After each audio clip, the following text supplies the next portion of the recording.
Ibu Esteria Manurung sebagai penyuluh ahli Madya Kanwil Kemenak DKI Jakarta, bidang agama Kristen, apa hikmah perayaan Paskah di tahun ini? Shalom, saudara-saudari, Bapak Ibu yang kekasih di dalam nama Yesus Kristus. Salam sejahtera bagi kita semuanya.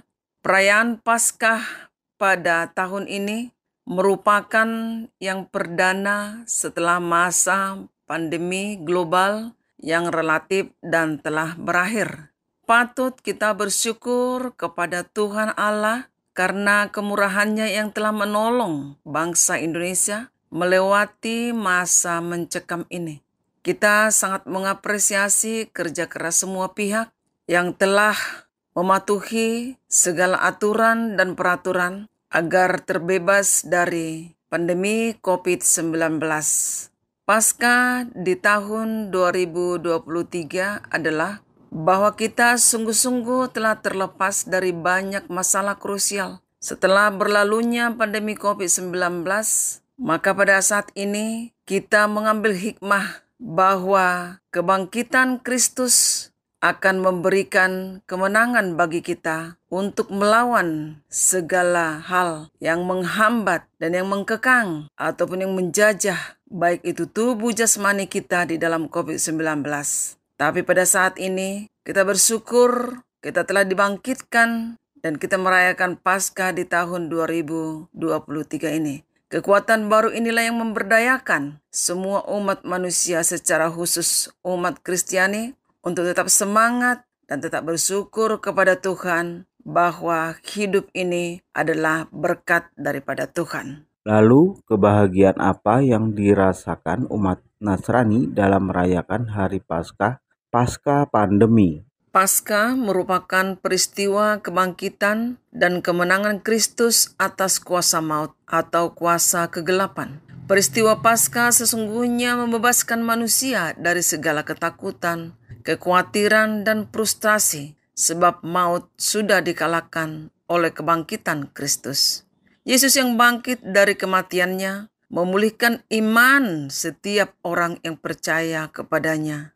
Dan di dalam konteks perayaan Paskah pada saat ini, umat Kristiani memberikan kekuatan dan harapan bagi umat manusia untuk bangkit dari keterpurukan dan penderitaan, sehingga kita memiliki optimisme menjalani hari-hari ke depan bersama Kristus yang telah bangkit dari kuasa kegelapan.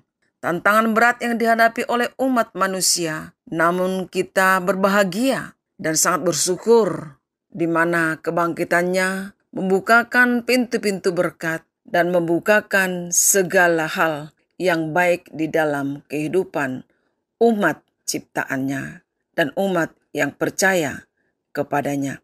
Yesus yang bangkit dari kematiannya memulihkan segala ketidakbaikan umat manusia. Bagaimana Hari Paskah di Jakarta pada umumnya dirayakan secara antusias, seperti apa gambarannya? Biasanya dirayakan di seluruh dunia atau di Indonesia atau di kota maupun di desa. Biasanya setelah Rabu Abu ada Kamis Putih dan ada Jumat Agung, dan pada hari ketiga dia bangkit.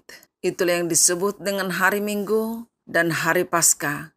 Di dalam merayakan hari Paskah biasanya di pagi-pagi hari, pagi-pagi buta, maka seluruh umat Kristiani akan merayakan hari Paskah dengan beribadah di dalam gereja, baik itu sekolah minggu, sekolah remaja, pemuda, dan ibadah dewasa. Semuanya mengalami kuasa daripada Tuhan, mengalami kebangkitan yang daripadanya. Biasanya gambaran-gambaran perayaan Paskah adalah dengan adanya telur Paskah atau lomba menggambar telur Paskah dan juga hal lainnya, di mana telur Paskah adalah menggambarkan hidup baru. Manusia yang hidup baru adalah meninggalkan manusia lama dalam arti manusia yang berdosa. Namun di dalam hidup baru, mereka hidup di dalam kuasa Tuhan yang telah memulihkan hubungan antara manusia dengan Tuhan. Sehingga bagi orang yang percaya kepadanya, itulah yang beroleh hidup yang kekal. Sebagai penutup, Bu Esteria, apa harapan umat Kristiani di masa depan dalam membangun kota Jakarta? Melalui perayaan Paskah pada tahun 2023 ini, harapannya bahwa seluruh umat Kristiani untuk merefleksikan kasih dan karya keselamatan penebusan Yesus Kristus atas dosa, serta memancarkan kasih dan damai kepada semua orang. Yesus berkata, "Jangan takut." Dia mengingatkan kita pada masalah yang cukup krusial seperti pandemi COVID-19, ketidakpastian ekonomi, dan menghangatnya suasana politik menjelang pemilu 2024. Oleh karena itu, kita tidak perlu takut karena Dia yang bangkit senantiasa hadir dan mendahului kita menuju keberhasilan. Di dalam semangat Paskah, maka kita harus menjalani hidup dengan optimis, menjaga kerukunan, kerjasama, kedamaian internal, serta antar umat beragama, menjaga ketertiban dan keamanan, serta menjaga lingkungan dengan baik. Oleh karena itu, diharapkan umat Kristiani dapat mengambil inspirasi dari kasih dan damai yang dipancarkan oleh Yesus Kristus di dalam perayaan ini, serta menjaga kerukunan dan kebersamaan antar umat beragama demi terciptanya kedamaian dan keamanan di Indonesia.